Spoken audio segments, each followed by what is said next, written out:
สหายใกล้แก้วทีนี้ได้สั่นบอกซื้อน้ำสกุลเด้อวอด้วยเลย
มังกรล่ะ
ถ่าย ไปเลยเด็บ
กราบสวัสดีทุกคนสุขอ่ะ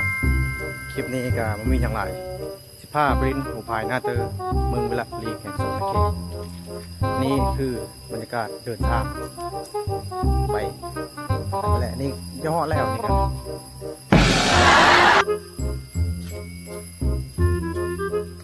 เลยคลิปนี้ก็จะลืมกดไลค์กดแชร์ถ้าคุณแคร์จะลืม Subscribe อันนี้ก็คือการเดินทาง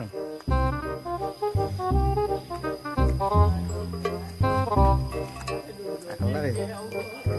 สนับสนุนโดยน้ำดื่มกาตีนแบ่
ใครสนใจก็มาเล่นได้เด้อแถวผู้พายนะเด้อเป็นสวรรค์เขตพระเจ้าแซน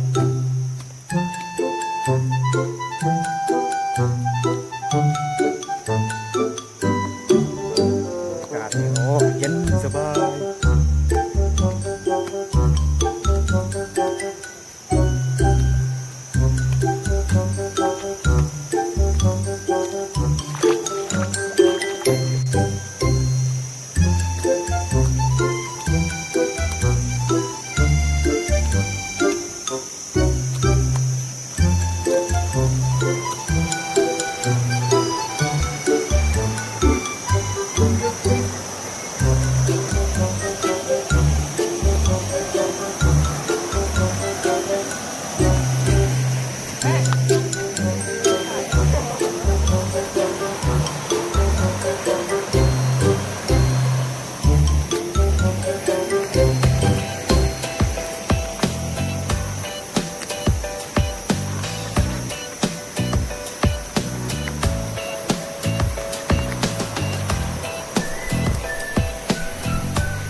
นี่ก็คือสหายไอ้แก้วเป็นนี่ได้สันขอซื้อนามสกุลด้วยพอด้วยเลย What What the fuck เบื้องหลังก็เป็น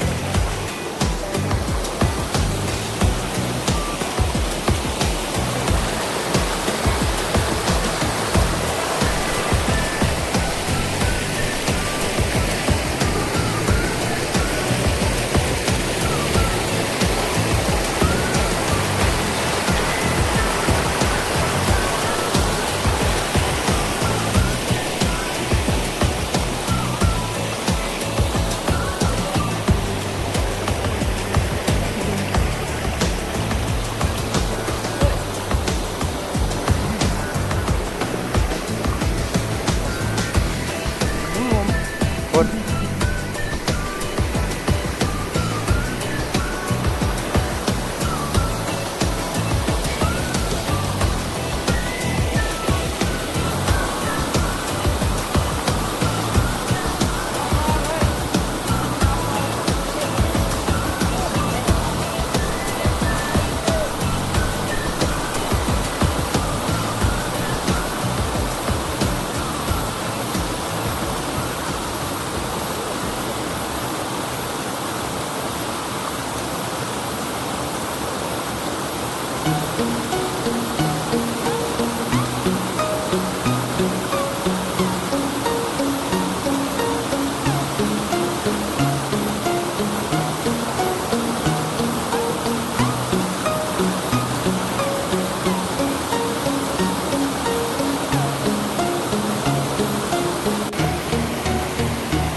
ใครอ่ะโอ้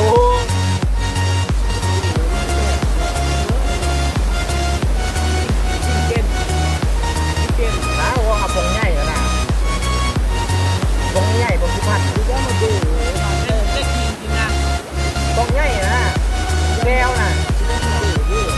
โคตรโคตรเลยบอกนั่นละเป็นแล้วเป็นแล้ว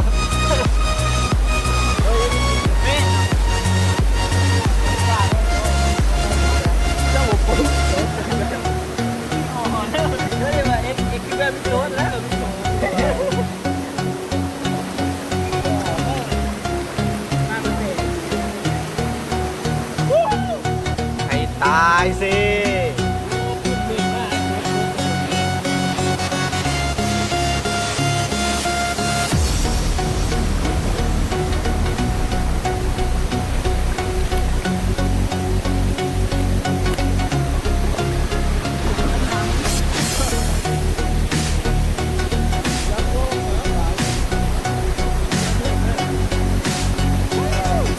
จบไปเลยให้ตายเถอะ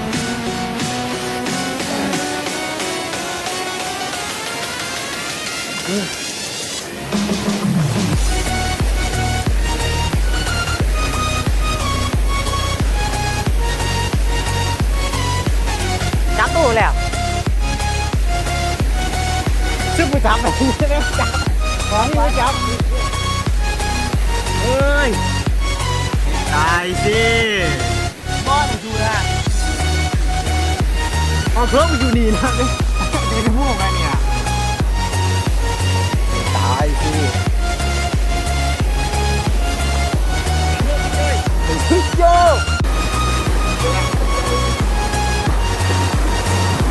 เห็นมึงเห็นแต่แวบ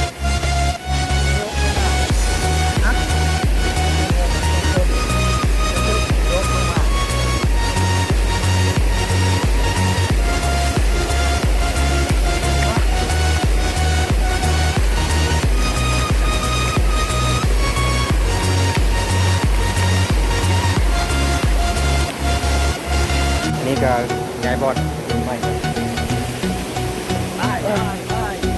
ไป let's go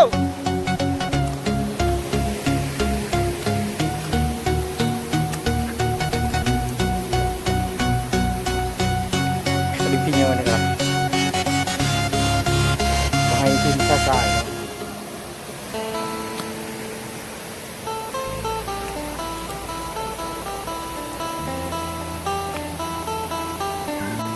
นี่ก็เขาถึก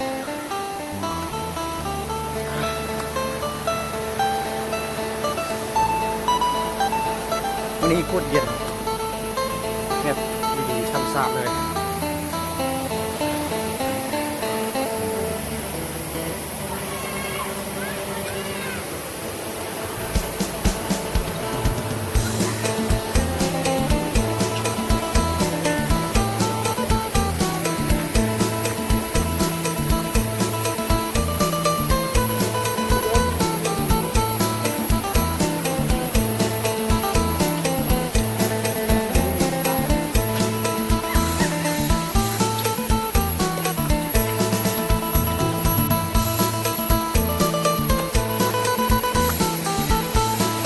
อยู่เทิงแห้งงาม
ตายสิ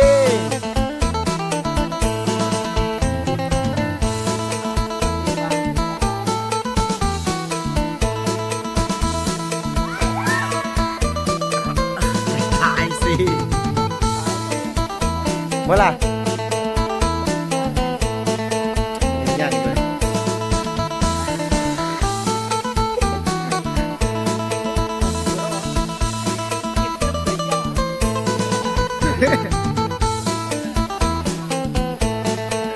ให้ตายสิเย็น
กัน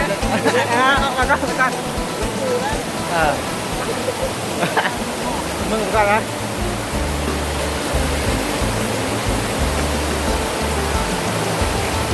เอ็ดจะโดดลงมาแล้วงานนี้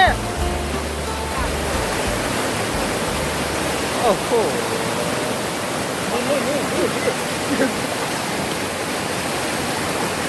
โอเคมาแล้วเลย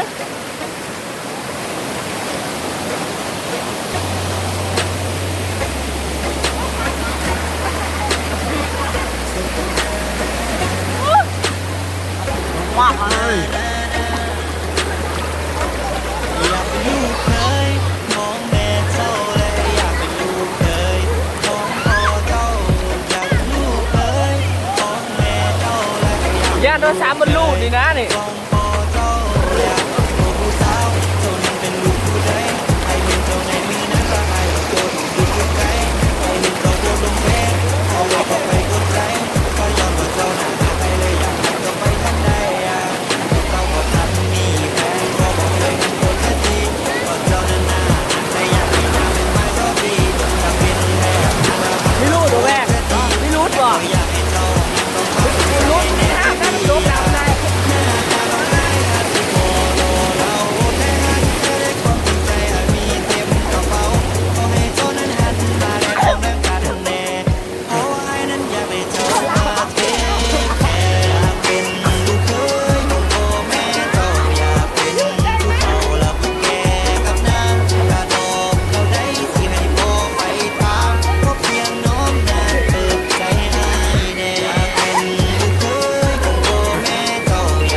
ผู้สาวก็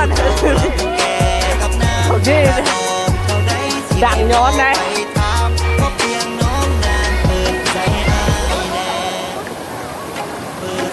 โยผู้สาวเฮ้ยแม่โยเลยนะผู้สาวเจ้าภาพเดินหนีเด้อเจ้าภาพจีนมาในวงการจีน